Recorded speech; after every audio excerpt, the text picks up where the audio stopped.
नमस्कार साथियों।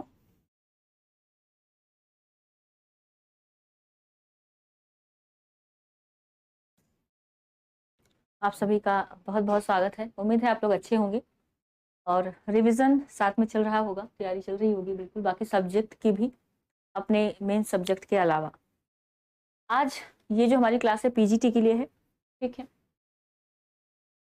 पीजीटी की क्लास होगी आरोह भाग 1 और आरोह भाग 1 के अंतर्गत काव्यखंड। काव्यखंड में हमारा चैप्टर है घर की याद। अभी हम जो केवीएस का सिलेबस दिया है उसको फॉलो कर रहे हैं। इसके बीच में मतलब आपने मीरा को पढ़ा, मीरा के बाद भवानी प्रसाद मिश्र, इसके बीच में 2 चैप्टर रहते हैं। एक तो सुमित्रा नंदन पंत जी का है, दूसरा राम नरेश त्रिपाठी जी का है। जो आपके सिलेबस में नहीं है उसको हम लास्ट में करेंगे, लेकिन छोड़ेंगे नहीं, क्योंकि एनसीईआरटी के अंदर वो चैप्टर है लेकिन सिलेबस के अंदर नहीं है, ठीक है। तो उनको हम लास्ट में देख लेंगे। चलिए विनीता जी, गुड इवनिंग।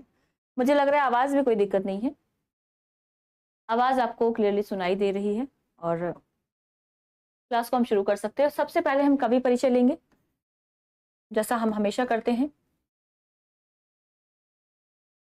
देखो ठंड में ना हाथ भी कांप रहे होते हैं, तो लिखना कुछ और चाह रहे हैं, लिखता कुछ और है हाथ। भवानी प्रसाद मिश्र जी ने लिखा है, कविता के कवि आपको पता चल गए हैं। इनका अगर हम इनके समय की बात करते हैं, समय क्या रहा है, यानी जन्म और निधन, तो 1914 में इनका जन्म हुआ था, 1914 ईस्वी में जन्म हुआ था और 1985 ईस्वी में इनका निधन हुआ था, 1985। तो ये इनका समय आप याद रख लें, जन्म और निधन हमेशा साथ में याद रखें, ठीक है। जन्म स्थान, कहाँ पर जन्म हुआ था इनका। देखो अगर कोई कवि है या कोई लेखक है, किसी विशेष राज्य से संबंधित हैं, अगर उस राज्य का आप एग्जाम देने जा रहे हैं तो उनका इंपॉर्टेंट हो जाता है कि आप जन्म स्थान याद रखें, ठीक है। तिमरनी जिला मिलता है होशंगाबाद, वहां पर इनका जन्म हुआ था, मध्य प्रदेश में। तिमरनी गांव है, तिमरनी गांव कहाँ पड़ता है, होशंगाबाद। और ये होशंगाबाद कहाँ है, तो बिल्कुल मध्य प्रदेश के रहने वाले भवानी प्रसाद मिश्र जी, जिनके बारे में आप पढ़ रहे हैं। क्या इनका संबंध सप्तक से भी है, बिल्कुल। दूसरा सप्तक के अंदर इनकी रचनाएं संकलित थी, तो आप इसको भी मेंशन कर सकते हैं, प्रश्न बन जाता है कई बार। तो दूसरा सप्तक कब हुआ था, इसका प्रकाशन आप बताएंगे। दूसरा सप्तक से संबंधित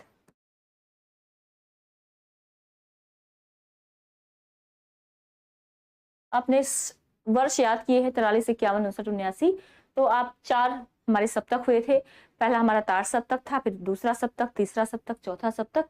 तो दूसरे सप्तक के कवि से, यानी कि 1951 का जो सप्तक हुआ था, इस 1951 सप्तक के अंदर इनकी कविताएं संकलित की गई थी। चलिए विजय जी भी जुड़ चुके हैं, रेखा जी, सीमा जी, अनिता जी, विनीता जी। हाँ, विनीता जी ने आंसर दिया है 1951।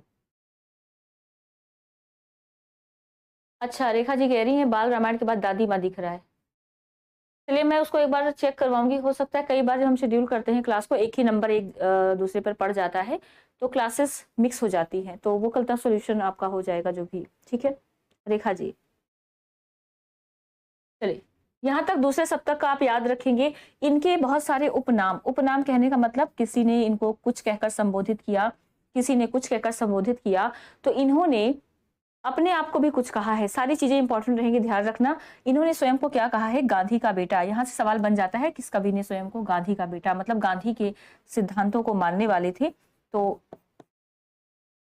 वैसे आजकल बड़ी डिबेट चलती है, गांधी में चंद्र बिंदु लगाएं या अंक बिंदु लगाएं।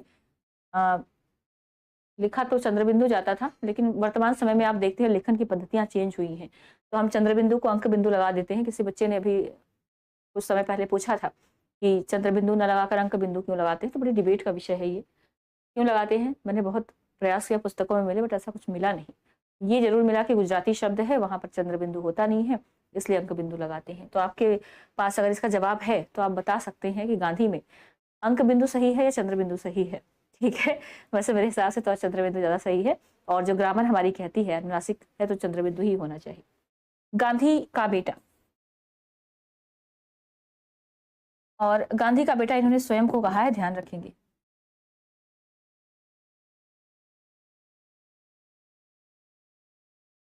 चलिए दूसरा आप कह सकते हैं कविता का गांधी। इनको क्या कहा जाता है, कविता का गांधी कहा जाता है, मतलब गांधी जी से बहुत ज्यादा इंस्पायर नजर आ रहे हैं, ध्यान रखेंगे। किसने कहा है? उदय प्रकाश जी ने कहा है इनको, उदय प्रकाश जी ने कहा है। तो ये कुछ इनके नाम हैं, आप याद रख सकते हैं। इसके अलावा सहजता का कवि भी इनको कहा जाता है, सहजता का कवि।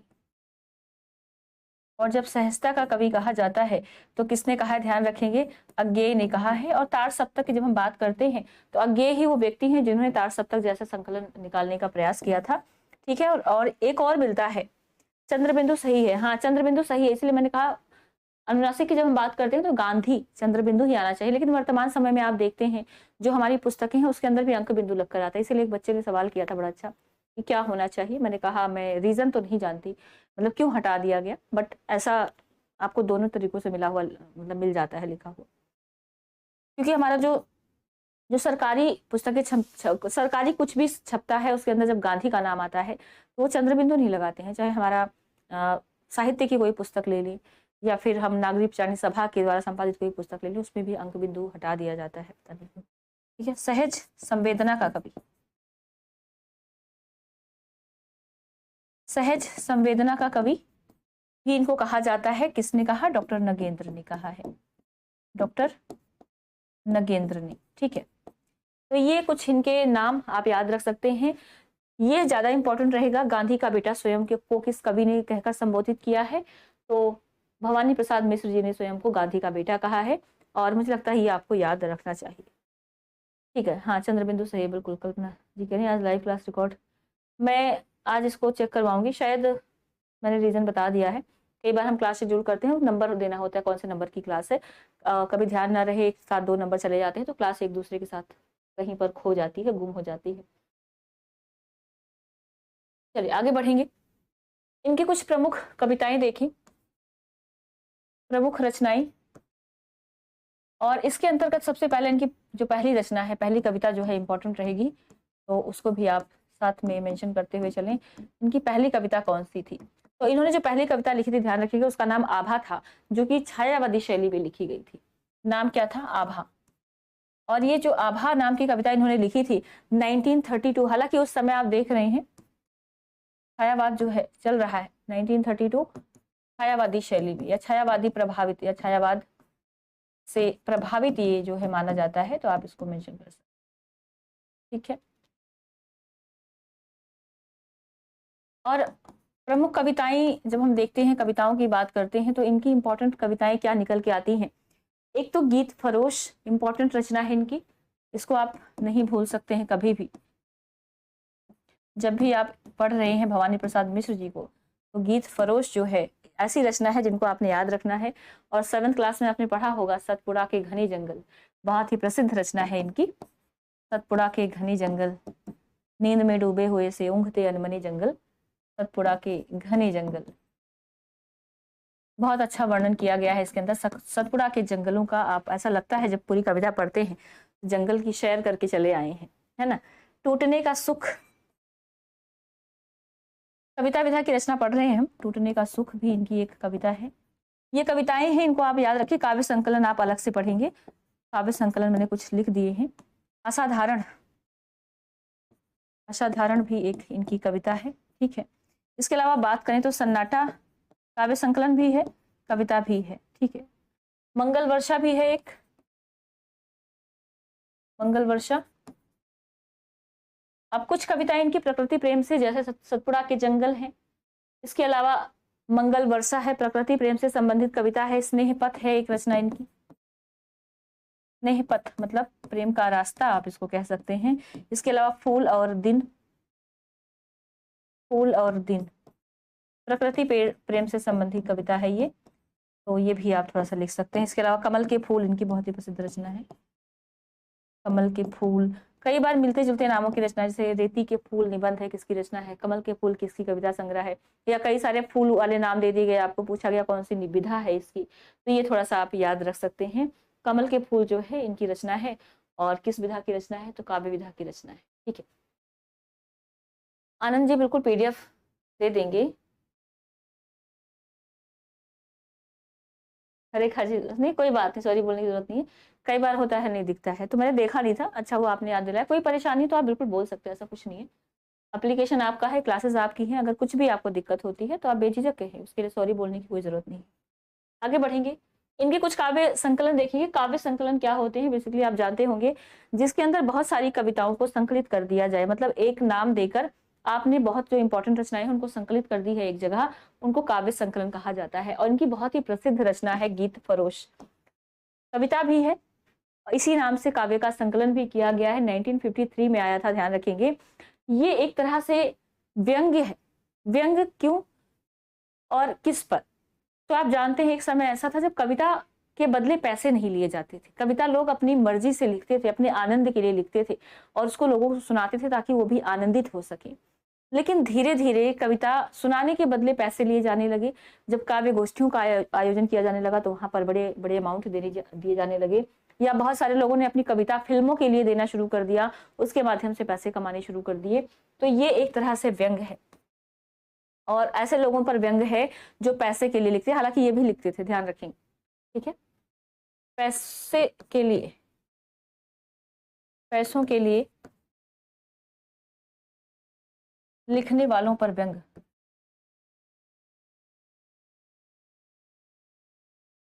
व्यंग्य है इसके अंदर, हालांकि ध्यान रखेंगे खुद भी लेखन कार्य करते थे। सिस्टर की शादी थी तो उसके लिए लेखन कार्य इन्होंने किया, पैसे की जरूरत थी तो पैसे कमाए इन्होंने अपने कविताओं के माध्यम से। चकित है दुख 1968 की इनकी एक कविता है, काव्य संकलन है। इसमें इन्होंने दिल्ली में कुछ समय व्यतीत किया था और दिल्ली में रहते हुए उनके कुछ बहुत बुरे अनुभव थे। तो आप कह सकते हैं दिल्ली प्रवास के कटु अनुभवों का वर्णन किया है इसके अंदर।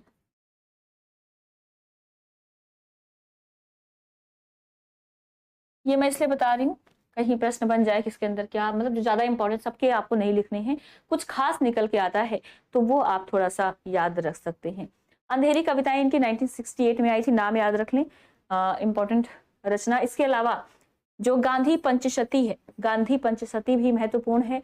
नाम से स्पष्ट हो रहा है किस पर आधारित है, तो गांधी जी के सिद्धांतों से आधारित सिद्धांतों पर आधारित रचना है, इसको आप लिख सकते हैं, गांधी के सिद्धांतों पर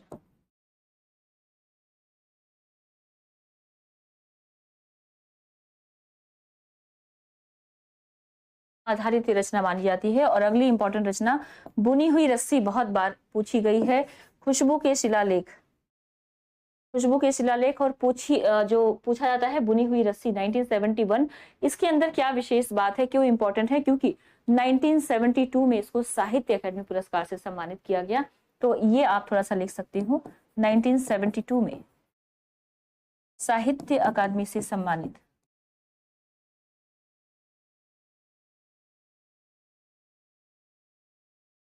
चलिए, खुशबू के शिलालेख 1973 की रचना है। मानवीय जीवन के मूल्यों को चित्रित किया गया है इसके अंदर, मानवीय जीवन मूल्यों का चित्रण है, इंसान को कैसा जीवन जीना चाहिए, तो उसका एक कह सकते हैं इन्होंने चित्रण किया है। क्या इसके अलावा भी कुछ है? बिल्कुल। व्यक्तिगत कितने पढ़ चुके हैं हम? 6 हो गए यहाँ पर। 7वां एक काव्य संग्रह है इनका व्यक्तिगत।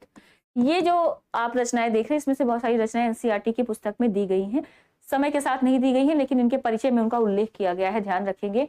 तो जब एनसीईआरटी की पुस्तक में साहित्य के साथ, रचनाकार के साथ रचनाएं दी गई हैं तो मतलब वहां से सवाल बन सकते हैं। तो आप सवाल वर्ष बिल्कुल याद नहीं करना है, वर्ष आप भूल भी सकते हैं, लेकिन कौन सी रचना किसकी है वो आपने याद रखना है, उसको बिल्कुल भी नहीं भूलना है, क्योंकि वहां से प्रश्न बनेंगे और 100% बनेंगे। व्यक्तिगत 1974 अनाम तुम आते हो, इंपॉर्टेंट रचना है, हाईलाइट करते हुए चलिएगा। इदम नामम, इंपॉर्टेंट रचना है। त्रिकाल संध्या, बहुत ही महत्वपूर्ण रचना है। तूस की आग, ये सारी रचनाएं एनसीईआरटी से ली गई हैं और बहुत ही महत्वपूर्ण रचनाएं हैं, इसको आप याद रखेंगे। त्रिकाल संध्या जो है, ऐसा कहा जाता है कि जेल में थी शायद उस समय इन्होंने लिखा था।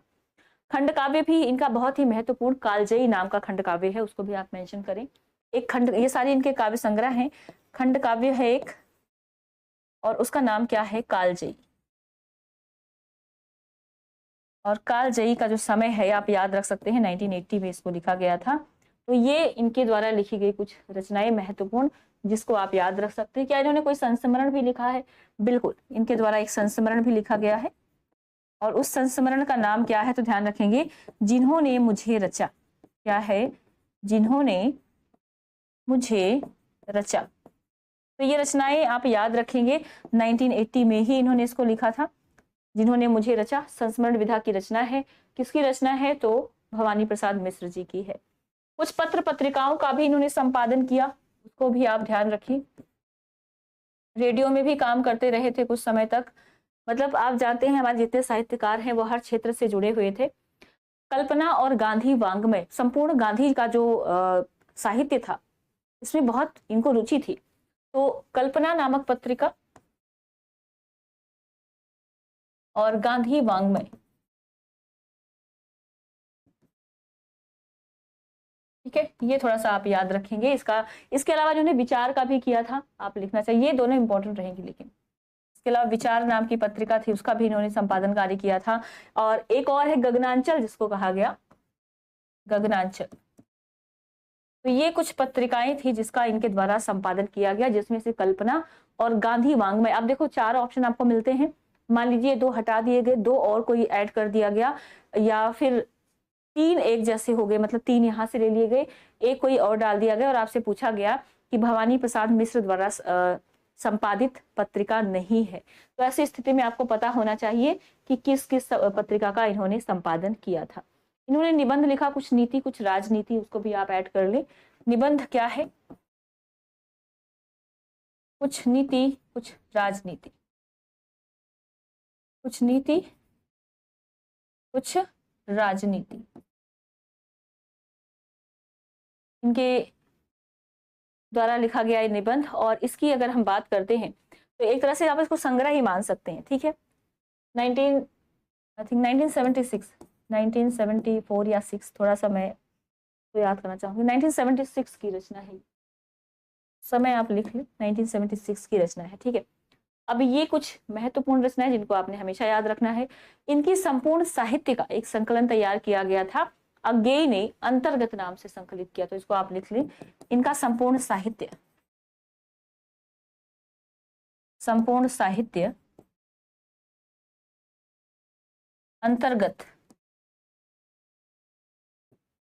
अंतर्गत नाम से अज्ञेय ने संकलित करवाया। अज्ञेय का पूरा नाम लिख सकते हैं आप, क्या है? अज्ञेय ने। और मेरे साथ नोट बनाते रहें, क्योंकि बाद में आप बनाने बैठेंगे तो मुझे लगता है बहुत मुश्किल हो जाती है, क्लास देखना भी बड़ा बोरिंग हो जाता है। और जब आप एक बार साथ साथ आप नोट्स बना लेते हैं, लिखते हुए चल लेते हैं, तो बाद में अगर आपको दोबारा रिवीजन की जरूरत पड़ेगी तो आप स्पीड बढ़ाकर भी क्लास को रिवाइज कर सकते हैं, आपके पास समय बचेगा।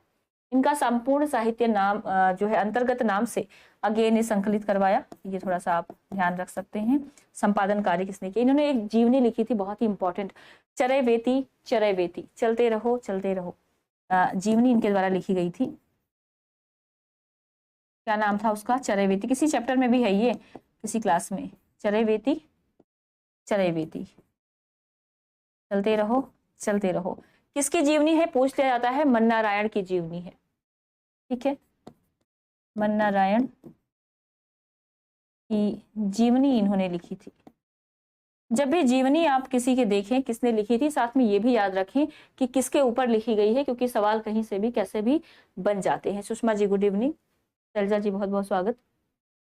चलिए,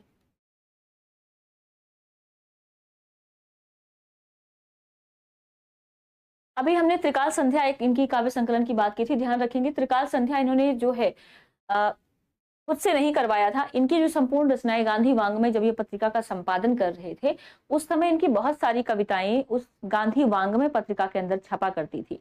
तो उदय प्रकाश जी ने इनकी सारी रचनाएं जो उस पत्रिका में छपा करती थी, पर्टिकुलर पत्रिका की रचनाएं होती थी, उसको निकाला और त्रिकाल संध्या के नाम से 1976 में दोबारा 1978 में दोबारा से इसका प्रकाशन करवाया था। इसके अंदर कुल 24 कविताएं हैं, ठीक है। तो ये थोड़ा सा आप याद रखेंगे।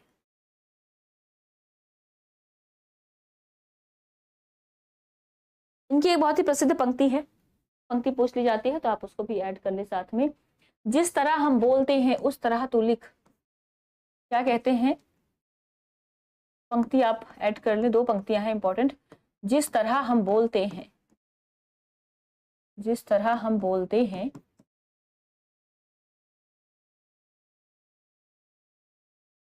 उस तरह तू लिख।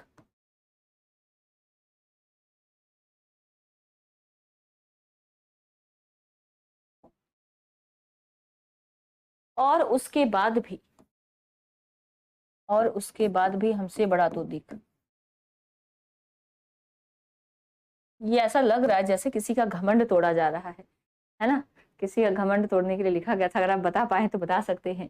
जिस तरह हम बोलते हैं उस तरह तो लिख, और उसके बाद भी हमसे बड़ा तो दिख, हमसे बड़ा तो दिख। ये जो है इनके द्वारा एक पंक्ति दी गई थी। सुषमा जी कह रही लेट हुए, कोई बात नहीं भाई, आप लेट नहीं है। और एक इनकी एनसीईआरटी के अंदर जो पंक्ति शुरुआत में ही मिल जाती है, कुछ लिख के सो, कुछ पढ़ के सो। कहते हैं सोने से पहले कुछ लिखो और सोने से पहले कुछ पढ़ो, तो जिस जगह जागा सवेरे, मतलब रात में जहां सोए थे उस जगह जब तुम्हारी आंख खुले तो उस जगह से बढ़ के सो। कहने का मतलब क्या है कि ऐसा नहीं है कि जहां थे वहीं पर रह गए, अगले दिन फिर वहीं पर उठे, फिर से वहीं पर सो गए। जब भी आप उठो कुछ नया करो, आगे बढ़ने की कोशिश करो, और हर दिन आपका एक नया कदम कुछ नयापन लेकर आए। तो ये पंक्ति अपने आप में बड़ी मोटिवेट करने वाली पंक्ति है। कुछ लिख के सो, कहते हैं कुछ लिख के सो। सो मतलब यहाँ पर क्या है, सोने से। और सोना ध्यान रखेंगे प्रतीक के रूप में लिया गया है, मतलब जहां पे हो वहीं पे नहीं खड़े रहना है, जीवन में आगे कुछ नया करना है, आगे बढ़ना है। कुछ पढ़ के सो, कुछ पढ़ना मतलब कुछ नया ज्ञान अर्जित करो। देखो मैंने पढ़ना ही लिख दिया। कुछ पढ़ के सो, आगे लिखते हैं तो जिस जगह जागा सवेरे, तो जिस जगह जागा सवेरे उस जगह से बढ़ के सो, उस जगह से बढ़ के सो। अब आप भी ये काम कर सकते हैं, रोज सवेरे उठिए, देखिए अपने आप को जांचिए, कल आप कहाँ थे और आज सुबह जब आप खड़े हैं तो किस जगह पर खड़े हैं। आप स्टडी कर रहे हैं, आपने कितने चैप्टर्स पढ़ लिए हैं, कितने लेसन आपके पूरे हो चुके हैं, या कितने आपके कंटेंट जो है तैयार हो चुके हैं। अगर आप इस जगह पर बैठे हुए हैं आज, तो इसका मतलब यह है कि कल आपको एक कदम आगे, जब अगली सुबह होगी तो आप एक कदम आगे निकलेंगे, अगली सुबह एक और कदम, अगली सुबह एक और कदम, और ऐसे ऐसे आप बढ़ते जाएंगे। ऐसा नहीं है कि एक पेज का नोट बना लिया और यहीं पर सुबह आज सोकर उठे बैठे हुए हैं, कल फिर यहीं पर बैठे, मतलब समय के साथ कदम मिलाना है।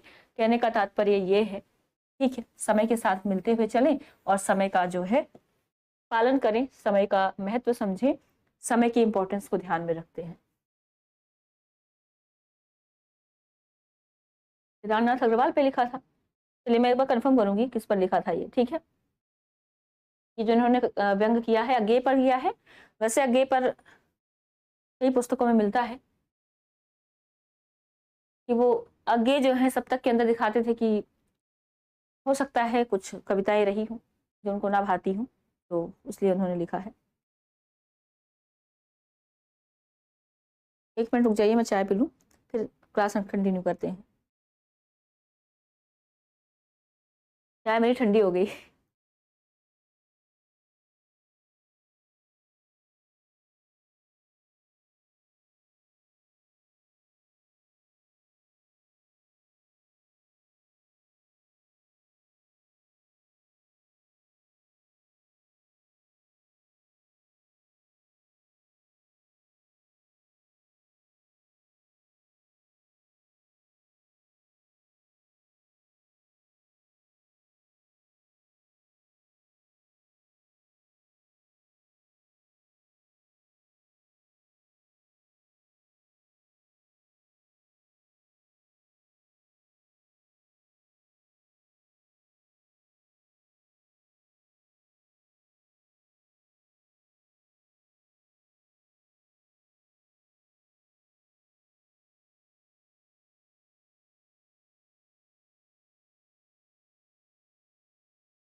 अरे भाई इतनी देर से मैंने बोल लिया, ठीक है अब मुझे लगता है आवाज आ रही होगी। आवाज आ रही है भाई देखा नहीं मैंने कमेंट। चले, तो मैंने कहा ये जो कविता है इनकी जेल में लिखी गई थी, ठीक है। 1942 का भारत छोड़ो आंदोलन था, भारत छोड़ो आंदोलन में जेल में थे और आ गई।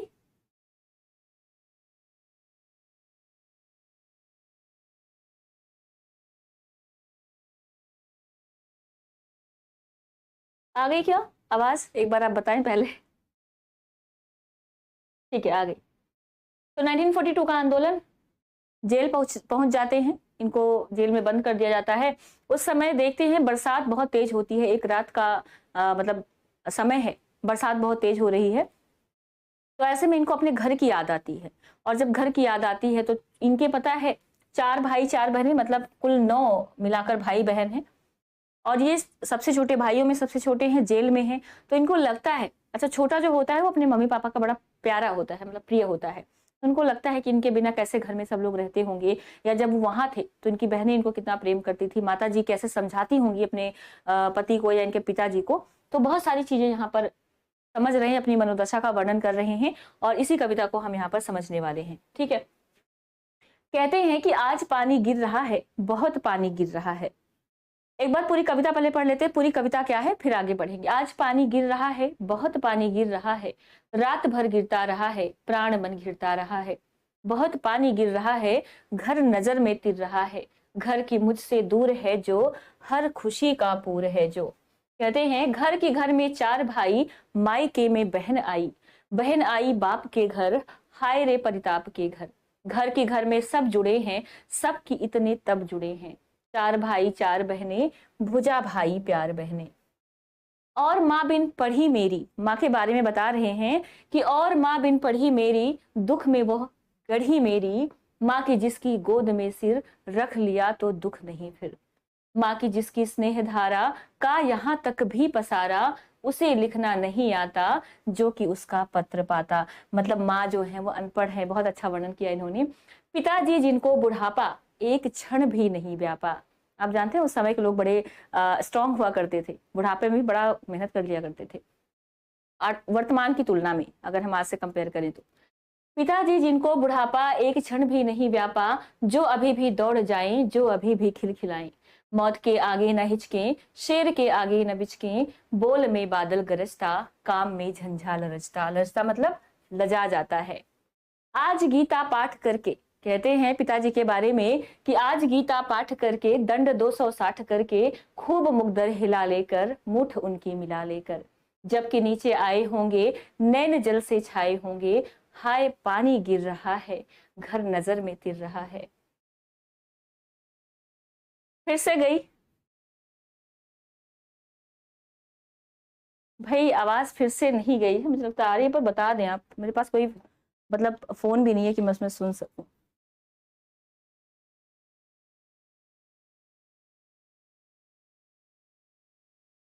प्रवीण जी कह रहे हैं आवाज नहीं आ रही है, एक बार कंफर्म करें कि मुझे सुन पा रहे हैं आप। मुझे ऐसा लग रहा है कि आवाज आ रही है, 1 मिनट रुक जाइए।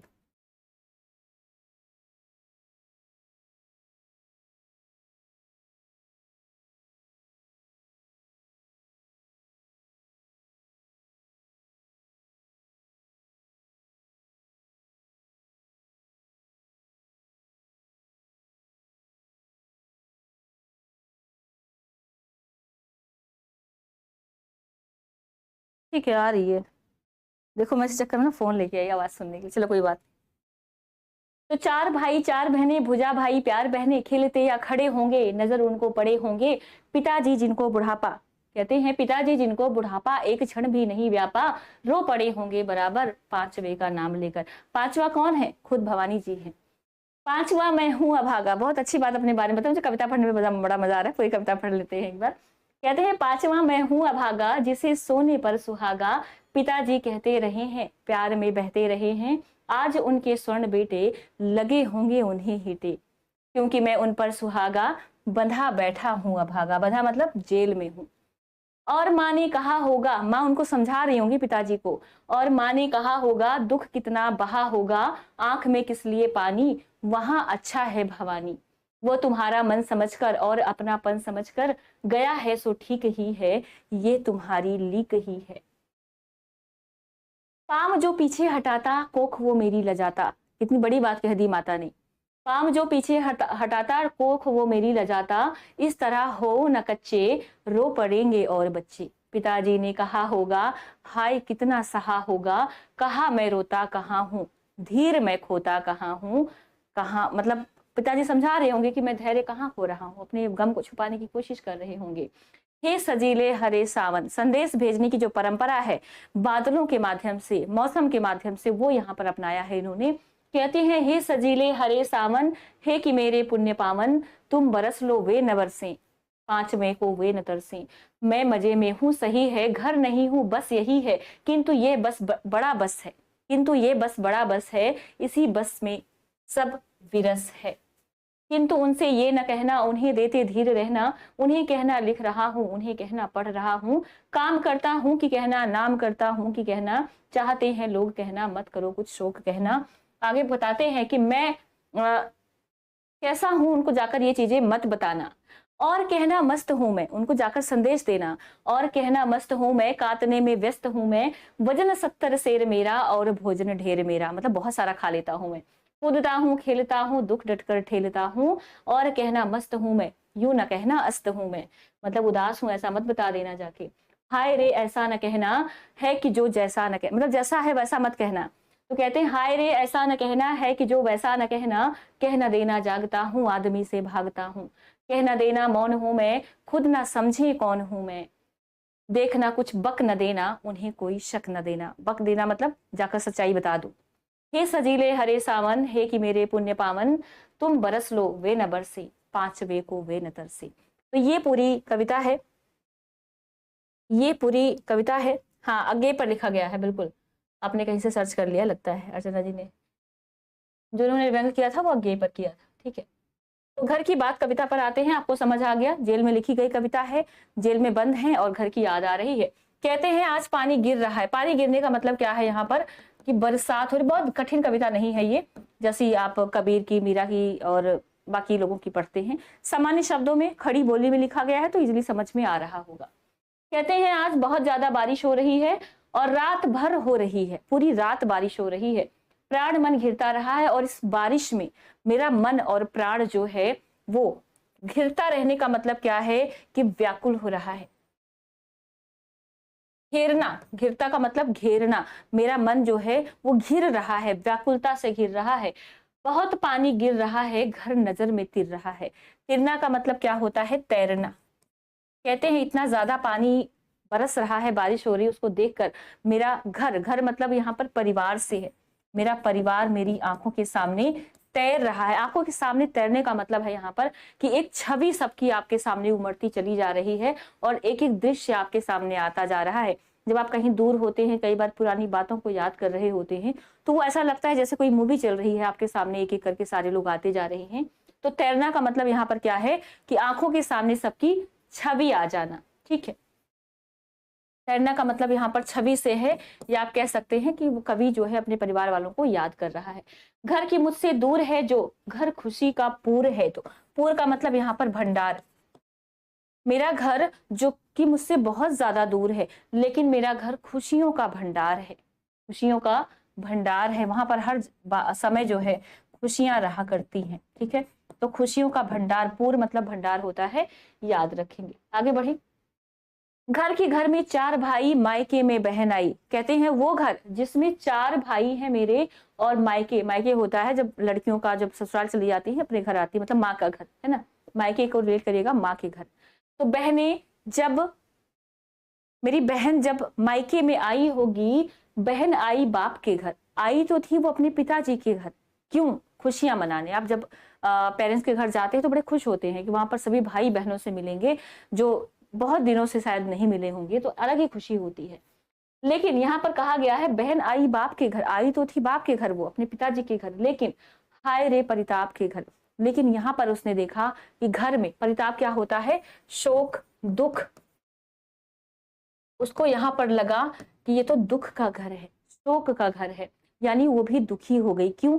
क्योंकि जब आप जाएं मायके में और आप देखें कि आपका एक भाई आपके साथ नहीं है, तो शायद बड़े दुख का पल होता है वो। और यहाँ पर ये कल्पना कर रहे हैं कि बहन पिता के घर आई होगी बड़ी खुशी लेकर, और देखा होगा कि ये घर जो है पूरा शोक में बदल चुका है, यहाँ पर दुखी दुख फैला हुआ है, और उसके साथ वो भी दुखी हो गई होगी क्योंकि उसका एक भाई नहीं है उनके साथ। घर में सब जुड़े हैं, सब कितने तब जुड़े हैं, जो लोग हैं वो सब घर में हैं। सब जुड़ने का मतलब क्या है? सभी घर में मौजूद हैं, लेकिन कोई एक है जो वहां पर नहीं है। वो कौन है? भवानी जी है। चार भाई चार बहनें, भुजा भाई प्यार बहनें। कहते हैं मेरे चार भाई हैं, और चार भाई कैसे हैं? बिल्कुल भुजा कहने का मतलब यहाँ पर क्या है, ध्यान रखेंगे। भुजा अपने आप में साहस, बल, इन सब का प्रतीक होता है। तो मेरे जो भाई हैं वो मेरी ताकत है, आप कह सकते हैं भाई जो है वो मेरी ताकत है, बता रहे हैं। और जो बहनें हैं वो स्नेह की मूर्ति हैं। प्यार का मतलब क्या है? यहाँ पर प्रेम से है। बहनें स्नेह की मूर्ति हैं, और जो मेरे भाई हैं वो हमारी ताकत है। ठीक है, यहाँ पर ध्यान रखेंगे भुजा भाई की जब बात की गई है, तो एक तो आपको यहाँ पर अलंकार निकल के आ रहा है, अनुप्रास, अनुप्रास अलंकार निकल के आ रहा है। ठीक है, और भुजा जैसा भाई होगा। भुजा भाई आपको कोई भी कंपेयर करने वाला शब्द नहीं दिख रहा है सासम सरिस, लेकिन ध्यान रखेंगे जब इसको आप अर्थ निकालेंगे तो भुजा जैसा भाई होगा, यानी भुजा का मतलब हमने साहस से लिया है, तो हर समय साथ देने वाला। तो अलंकार यहाँ पर कौन सा निकल के आता है? ध्यान रखेंगे उपमा अलंकार। अलंकार रूपक नहीं निकालेंगे, उपमा अलंकार। जब रूपक होगा तो आप क्या अर्थ निकाल पाएंगे? भुजा रूपी भाई। लेकिन यहाँ पर भुजा जैसा भाई आएगा इसका मीनिंग। ठीक है, हाँ भवानी जी जेल में है, बिल्कुल। कहते हैं और माँ बिन पढ़ी मेरी। देखिए ये इस पंक्ति, आपको एक पंक्ति दे दी गई, इसमें अपनी माँ के बारे में क्या बता रहे हैं, या आप तत्कालीन समय के बारे में बता रहे हैं जब महिलाएं अशिक्षित हुआ करती थी। तो माँ के अशिक्षित होने पर, माँ के अशिक्षित होने पर दुख व्यक्त किया है। मतलब इनकी करुणा जो है वो निकल के आ रही है यहाँ पर, कि अगर माँ लिखी पढ़ी होती, पढ़ी लिखी होती, तो कहीं ना कहीं पत्र लिख दिया करती अपने बच्चे को, थोड़ा हाल चाल जान लेती। लेकिन दुविधा ये है कि माता को पढ़ना नहीं आता। कहते हैं और माँ बिन पढ़ी मेरी, मतलब बिना पढ़ी हुई, अनपढ़ है। बिन पढ़ी का मतलब क्या है? अनपढ़। माँ जो है वो अनपढ़ है। दुख में वो गढ़ी, गढ़ी मतलब डूबी हुई। मेरी माँ जो अनपढ़ है और मेरे ही दुख में हमेशा डूबी रहती है। माँ की जिसकी गोद में सिर रख लिया तो दुख नहीं फिर। मेरी माँ का प्रेम इतना ज्यादा गहरा है कि एक बार उनकी गोद में अगर आपने मतलब मैंने सर रख लिया तो मुझे कोई दुख नहीं होता फिर, क्योंकि माँ की गोद में जाकर दुनिया की सारी समस्याएं समाप्त हो जाती हैं। माँ की जिसकी स्नेह धारा का यहाँ तक भी पसारा। माँ जिनकी प्रेम की धारा, यानी ममता, प्रेम की धारा कहने का मतलब क्या है? माँ की ममता का यहाँ तक प्रसार है। प्रसार मतलब फैलाव, पसारा मतलब फैलना। मेरी माँ का प्रेम इतना गहरा है कि उसका प्रसार या उनका जो एहसास है वो यहाँ तक फैला हुआ है। उसे लिखना नहीं आता जो कि उसका पत्र पाता। जो कि उसका पत्र पाता, यहां से रिलेट करिएगा, मुझे मेरी माँ का पत्र नहीं मिलता। क्यों?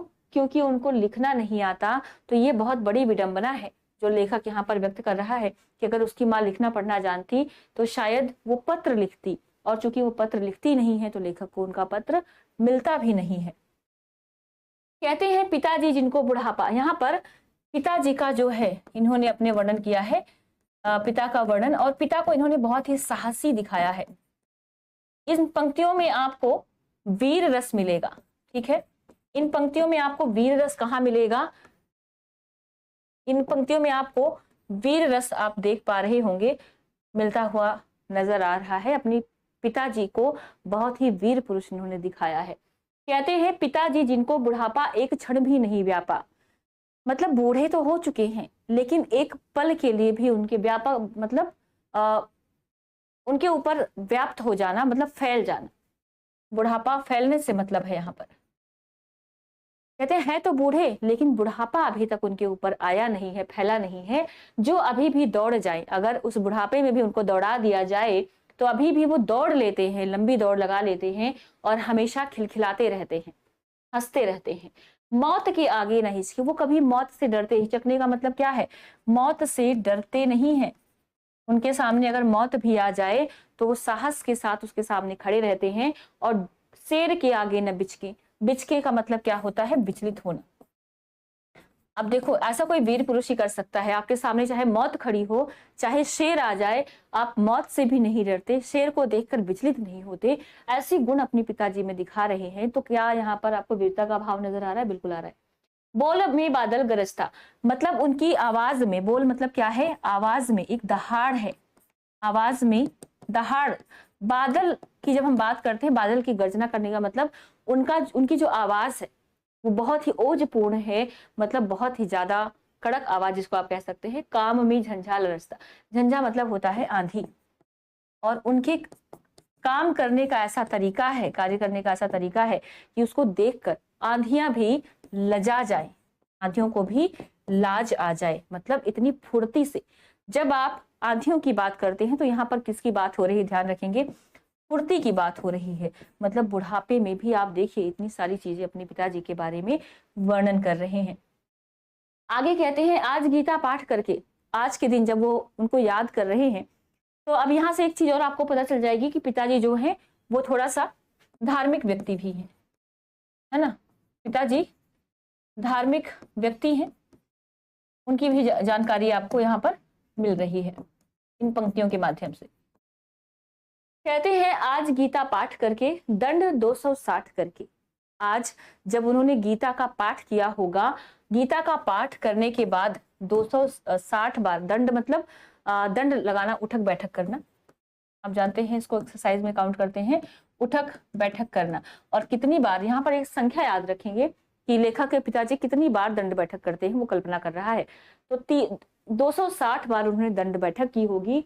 और मुग्दर होता है, एक तरह से आप कह सकते हैं जिससे आप एक्सरसाइज करते हैं, वो एक तरह से उपकरण जिसको घुमाने का काम करते हैं। इसलिए कोई और शब्द अच्छा सा अगर आपके सामने आ रहा है तो आप बता सकते हैं मुद्गर को और क्या कहते हैं। शुद्ध हिंदी में कुछ और शब्द मिले, मतलब थोड़ा वजनदार होता है, उसको घुमाते हैं, आपने ऐसे फिल्मों में देखा होगा, मैं घुमा के, हाँ शर्मा जाए, बिल्कुल।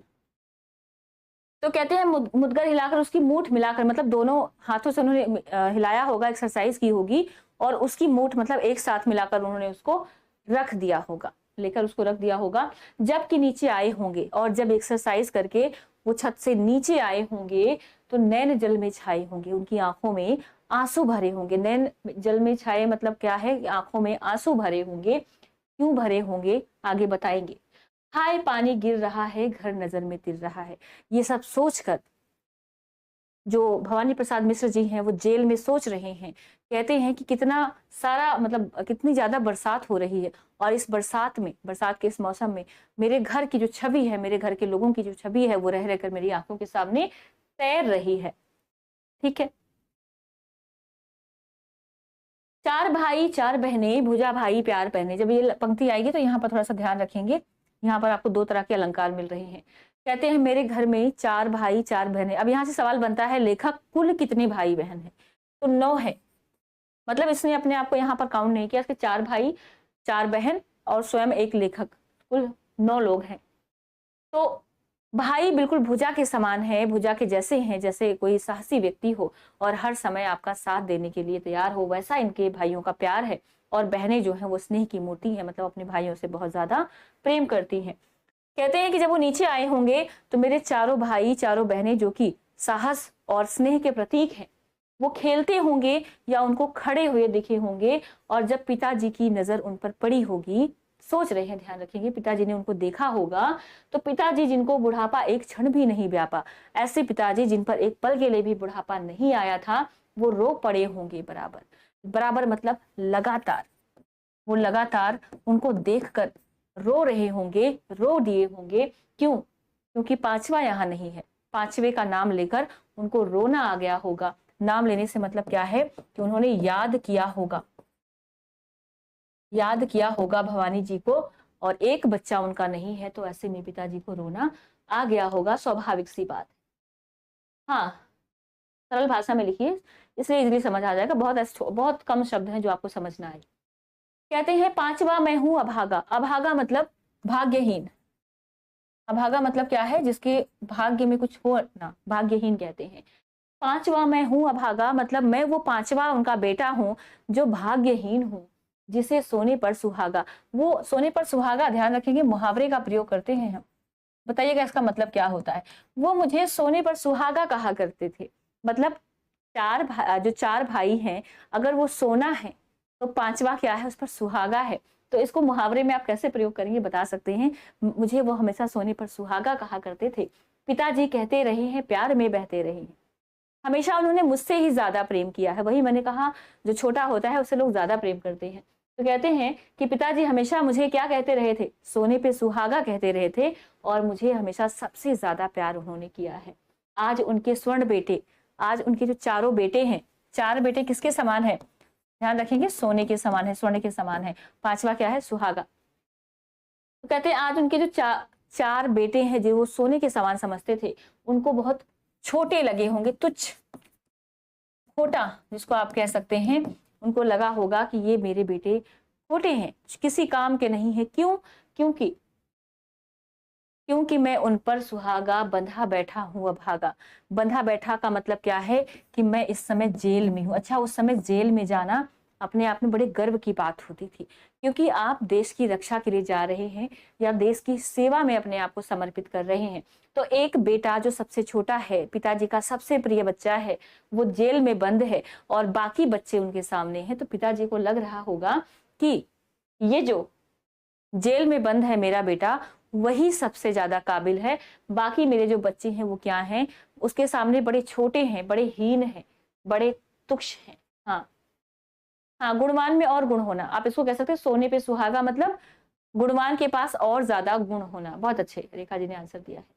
ठीक है, आगे बढ़ेंगे। अच्छा, यहां से एक सवाल निकल जाता, देखो, क्योंकि मैं उन पर सुहागा बंधा बैठा हूं अभागा। आपको एक लाइन दी गई और यहाँ बंधा बैठा हूं अभागा से क्या तात्पर्य है? कभी जेल में है, कभी कमरे में है, कभी कहीं घूमने गया है। तो इस तरह का सवाल यहाँ से ऐसे निकल सकता है। पंक्तियों से कैसे सवाल बनते हैं उसको भी थोड़ा सा माइंड में रखेंगे। अब देखो, कहते हैं जब पिताजी, यहाँ पर आपने समझा इस लाइन को, पिताजी को सारे बच्चे खोटे लगे होंगे, तो ऐसी स्थिति में पिताजी को बड़ा दुख लगा होगा। दुख भी होगा भाई, गर्व हो रहा है लेकिन साथ में दुख है। अच्छा, दुख होगा तो यहाँ पर कल्पना कर रहे हैं, कभी कल्पना कर रहे हैं, कभी कल्पना करते हैं कि उनकी माँ पिताजी को समझा रही होंगी, पिताजी को समझा रही होंगी और थोड़ा सा उन पर गर्व करने की बात कर रही होंगी। कहते हैं और माँ ने कहा होगा दुख कितना बहा होगा। दुख बहने का मतलब क्या है? कि जब आप बहुत ज्यादा दुखी होते हैं तो आपके आंखों से आंसुओं की एक धारा बह जाती है। तो माँ ने उनको समझाया होगा, कहा होगा, और उनकी आंखों से आंसुओं की जो है धारा बह गई होगी। आंख में किस लिए पानी? माँ ने पूछा होगा कि क्यों रो रहे हो, तुम्हारी आंख में इतना पानी क्यों है? वहां अच्छा है भवानी। भवानी कौन? भवानी प्रसाद मिश्र जी की बात हो रही है। भवानी जेल में ठीक है, अच्छा है, क्यों उदास हो रहे हो, क्यों आंसू बहा रहे हो? वो तुम्हारा मन समझकर और अपनापन समझकर गया है, सो ठीक ही है, ये तुम्हारी लिख ही है। कहते हैं तुम्हारा मन समझने का मतलब कि वो जानता था कि तुम चाहते हो वो देश की सेवा करे, तो इसलिए मन समझने का मतलब क्या है? कि तुम्हारी इच्छा से उसने काम किया, इच्छा अनुसार। तुम्हारी इच्छा थी कि देश की सेवा में बच्चा जाए, तो वो चला गया और अपना जानकर ही उसने ये काम किया। तुम्हारी इच्छा को अपना जानकर उसने ये काम किया है। गया है तो ठीक ही है, अगर चला गया तो ठीक है, इसमें इतना परेशान होने की क्या बात है? ये तुम्हारी लीक ही है, मतलब ये तो तुम्हारी परंपरा है कि कोई बच्चा साहसी काम करे। तुम्हारी परंपरा है, उसी को निभा रहा है बच्चा। तो चला गया है तो इतना उदास होने की जरूरत नहीं है। ठीक है, चलिए।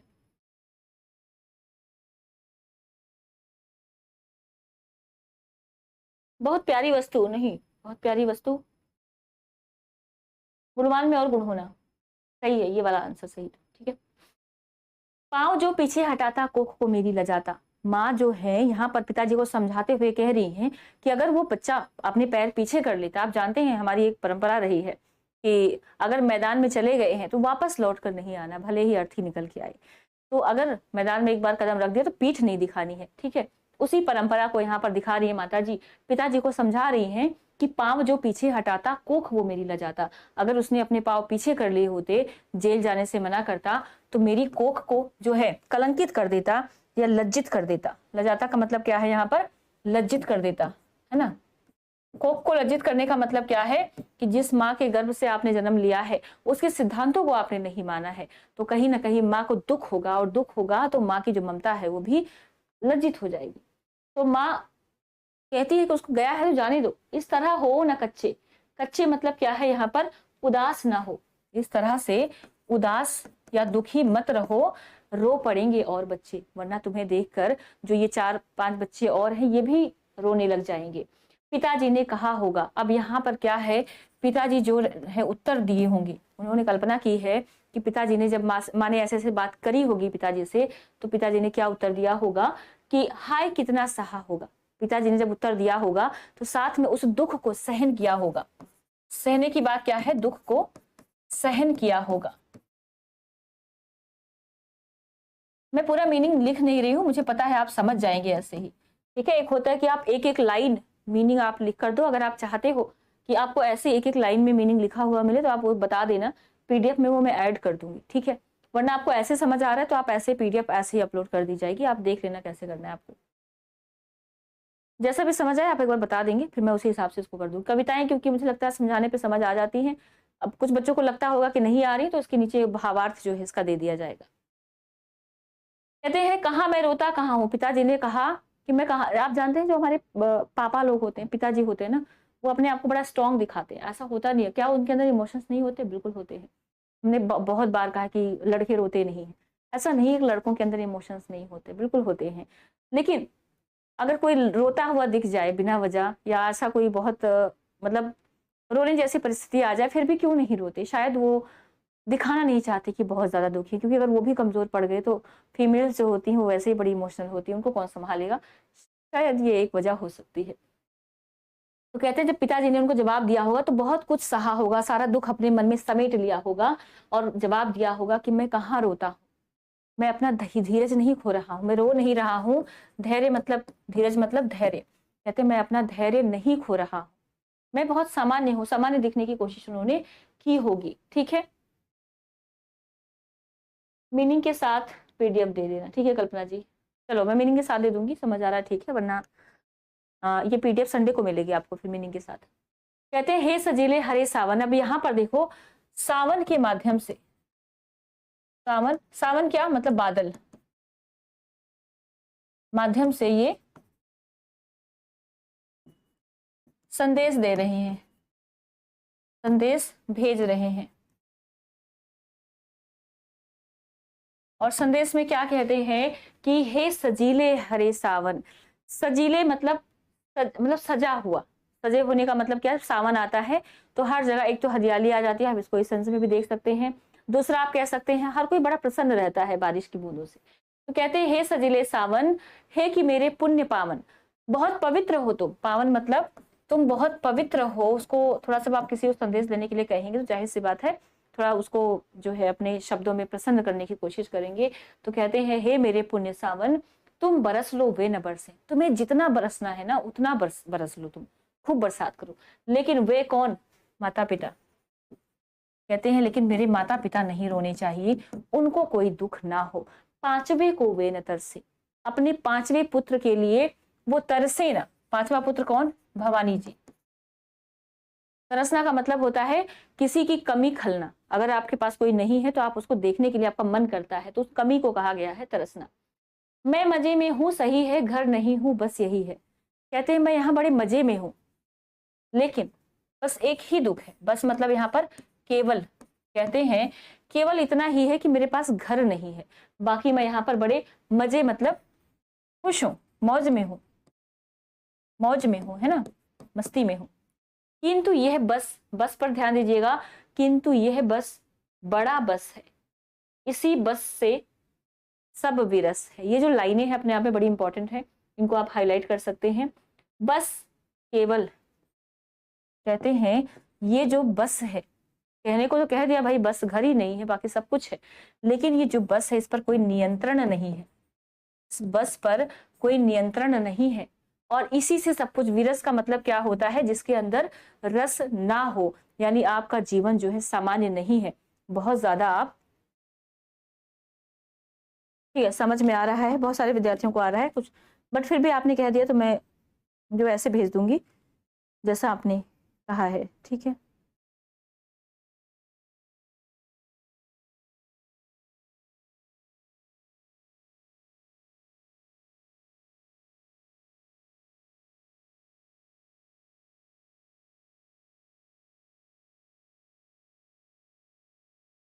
चलिए, तो कहते हैं ये बस केवल कहने भर से छोटा नहीं हो जाता, इस पर कोई नियंत्रण नहीं है, क्योंकि इसके रहने से इस जो जीवन वंचित है, इनका घर से वंचित है, इसके रहने से क्या होता है, जीवन जो है नीरस हो गया है, मतलब अब इसके अंदर कोई आनंद नहीं है। तो ध्यान रखेंगे यहाँ पर दो बस का प्रयोग किया गया है। एक बस का मतलब है केवल, जो कि आपके निपात के रूप में प्रयोग किया गया है, दूसरा का मतलब है नियंत्रण, यानी इस पर कोई कंट्रोल नहीं है। तो जब एक ही शब्द एक से ज्यादा बार प्रयोग होते हैं, उनका अर्थ अलग अलग होता है, तो वहां पर यमक अलंकार निकल के आ जाता है, ठीक है। यमक अलंकार आपको यहाँ पर दिखाई दे रहा होगा। और यहाँ पर देखो बस बड़ा बस, एक और शब्द दिख रहा है, बस बड़ा बस, तो यहाँ पर आपको एक और अलंकार मिल रहा है जिसको आप कहते हैं अनुप्रास अलंकार। क्या कहते हैं, अनुप्रास। तो इन्हीं पंक्तियों में आपको यमक मिल रहा है बस बस में, और बस बड़ा बस, बा बा बा, अनुप्रास अलंकार आपको दिखाई दे रहा है, ठीक है। चलिए,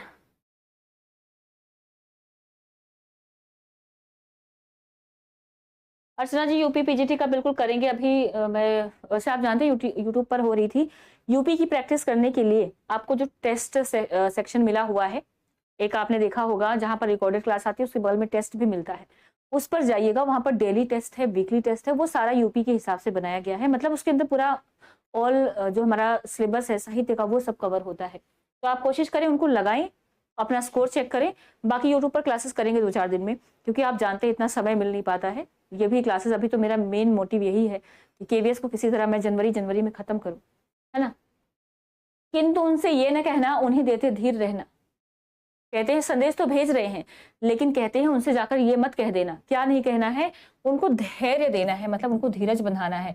आप जानते हैं ना, कोई बहुत ज्यादा दुखी हो तो हम उसको धीरज बंधाने का काम करते हैं, मतलब उसको कुछ ऐसी बात करते हैं जिससे उसका दुख कम हो जाए।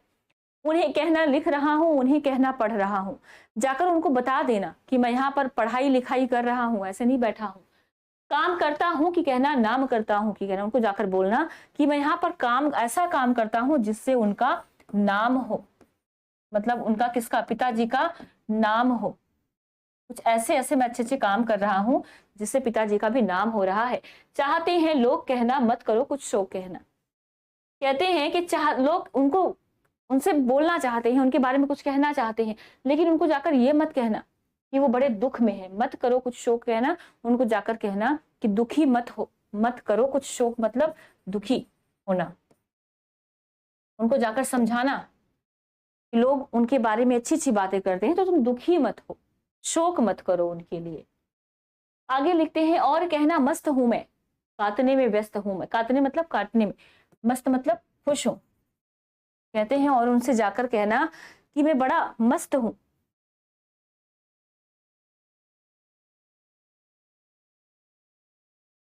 हमेशा व्यस्त रहता हूं। वजन 70 शेर मेरा, मेरा वजन कितना है। अब यहाँ से देखो सवाल बनता है, कवि का वजन कितना है, कितना बताया है, तो कहता है कि मेरा वजन 70 शेर का है। और जब 70 शेर का वजन है तो जाहिर सी बात है भारी भरकम शरीर के लिए बहुत सारा भोजन करना पड़ेगा। मैं डट कर भोजन करता हूँ, मतलब पेट भर के खाता हूँ, कूदता हूँ खेलता हूँ, दुख डट कर ठेलता हूँ। मैं हमेशा खेलता रहता हूँ, कूदता रहता हूँ, मतलब शारीरिक काम करता रहता हूँ, और दुख से, दुख को ठेलने का मतलब क्या है कि दुख से दूर रहता हूं, या दुख का सामना कर लेता हूं। दुख का सामना करना, दुख मेरे आसपास भी नहीं भटकता। और कहना मस्त हूं मैं, यूं न कहना अस्त हूं मैं, उनसे जाकर कहना कि मैं बड़ा खुश हूं। मस्त होने का मतलब खुश हूं, ये मत कहना कि मैं उदास हूं। अस्त का मतलब क्या है यहाँ पर, उदास। तो उनसे जाकर ये मत कह देना कि आपका बेटा जो है वो तो बड़ा उदास है।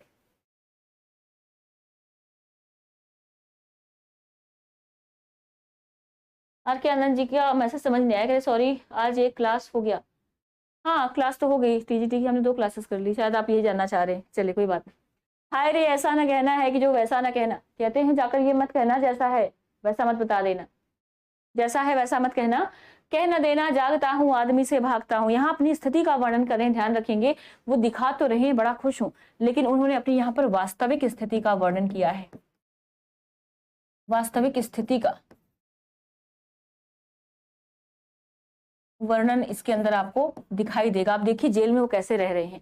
कहते हैं उनसे जैसा है वैसा मत कहना, उनको ये मत कहना कि मैं रात रात भर जागता रहता हूँ और आदमियों को देखकर भागता हूँ। भागने का मतलब डर जाता हूँ, क्योंकि आप जानते हैं जेल में है, जेल के जो लोग हैं हो सकता है वो अच्छा व्यवहार ना करते हो, तो जैसे किसी की आहट होती होगी वो डर जाते होंगे कि अगला व्यक्ति कौन आया है, किस तरह का व्यवहार करेगा।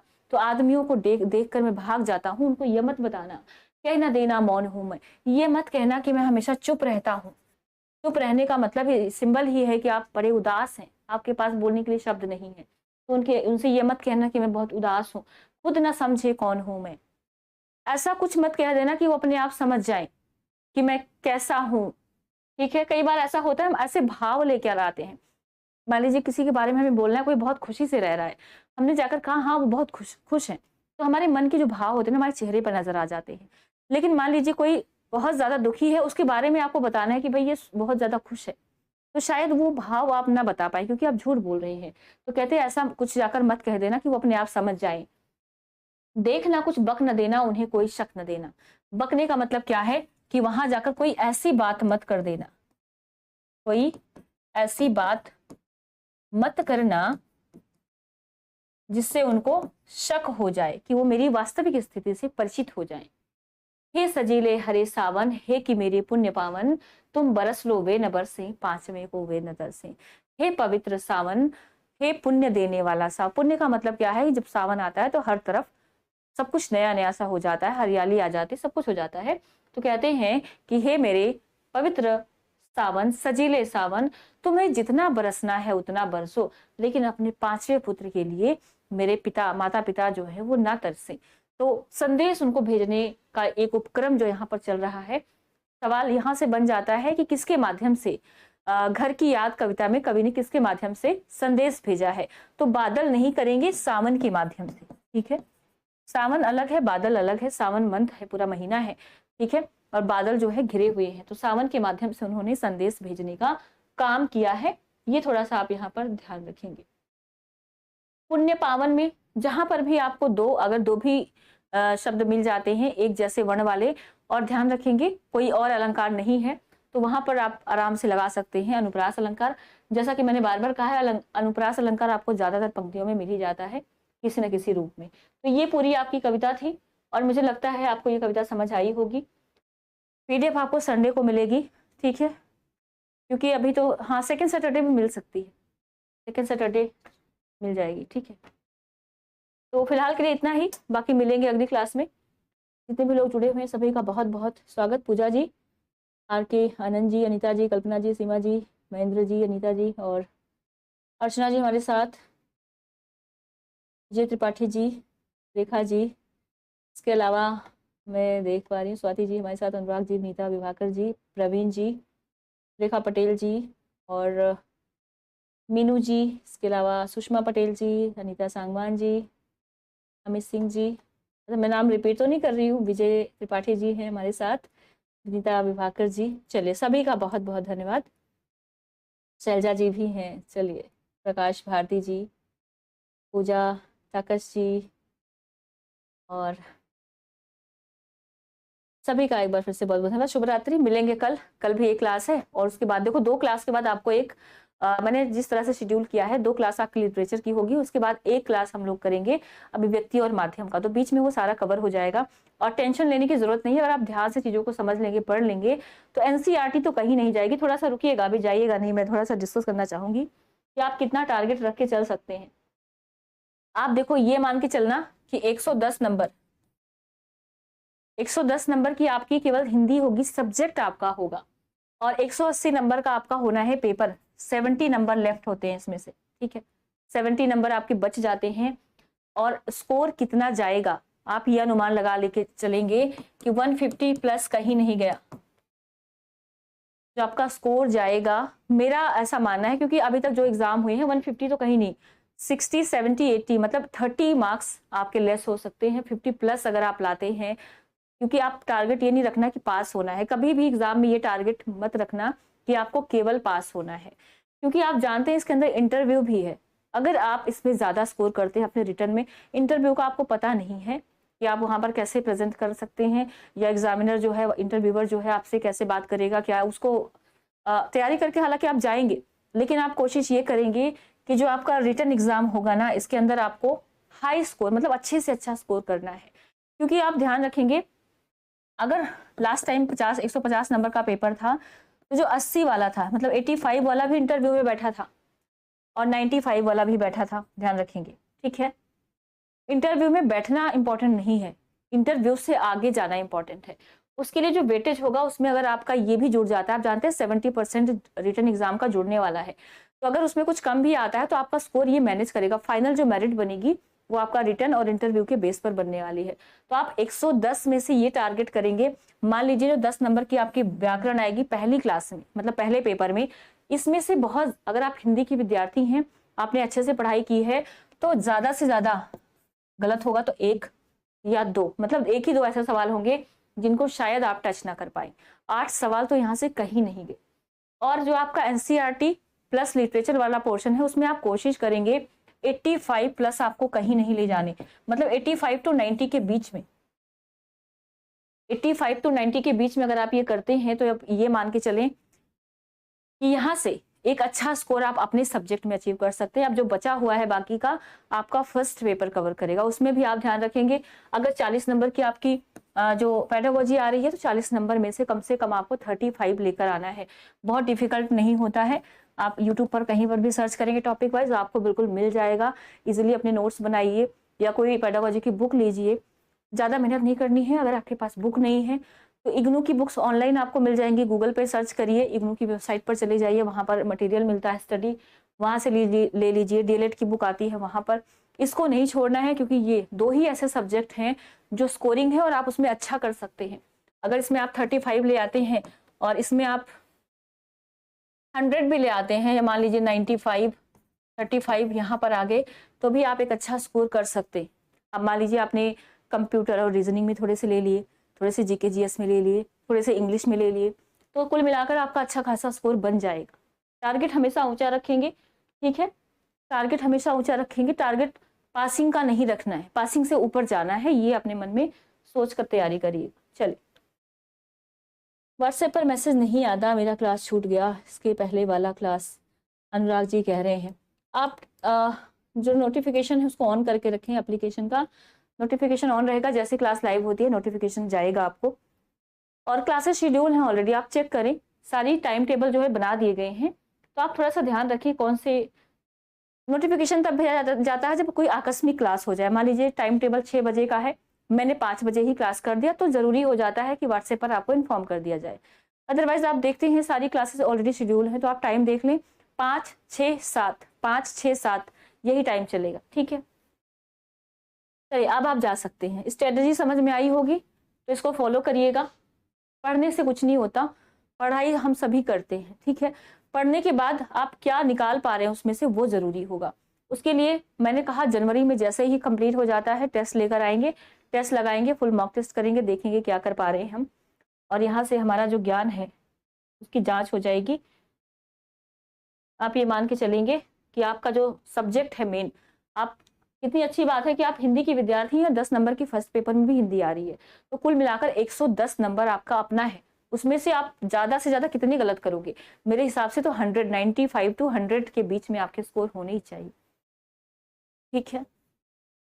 चलिए, बहुत बहुत धन्यवाद सभी का, मिलेंगे फिर कल की क्लास में। अब आप लोग थोड़ा सा सोने से पहले रिवाइज जरूर करें। मैं सारे चैप्टर्स हो जाएंगे तो लास्ट में जब हो जाएगा तो एक मैं आपको सारांश भी बताऊंगी, ऐसा नहीं है कि चैप्टर पढ़ के छोड़ देंगे, तो निचोड़ क्या निकलता है वो भी हम डिस्कस करेंगे। चलिए, प्रकाश जी कह रहे मेरे पर नहीं आता, अच्छा आपने भी नोटिफिकेशन बंद कर रखा होगा, एक बार ऑन कर लें। टाइम टेबल चेक करो। टाइम टेबल करने के लिए जब आप होम पेज पर जाते हैं एप्लीकेशन पे, तो साइड में 3 डॉट ऐसे मिलते हैं, उस पर क्लिक करेंगे, सारा टाइम टेबल आपको टाइम टेबल वाले सेक्शन में मिल जाएगा। ठीक है, चलिए पूरे संडे मंडे तक की क्लासेस शेड्यूल कर दी हैं। अगर कुछ चेंजेस होते हैं तो आपको बता दिया जाएगा, नहीं होता है तो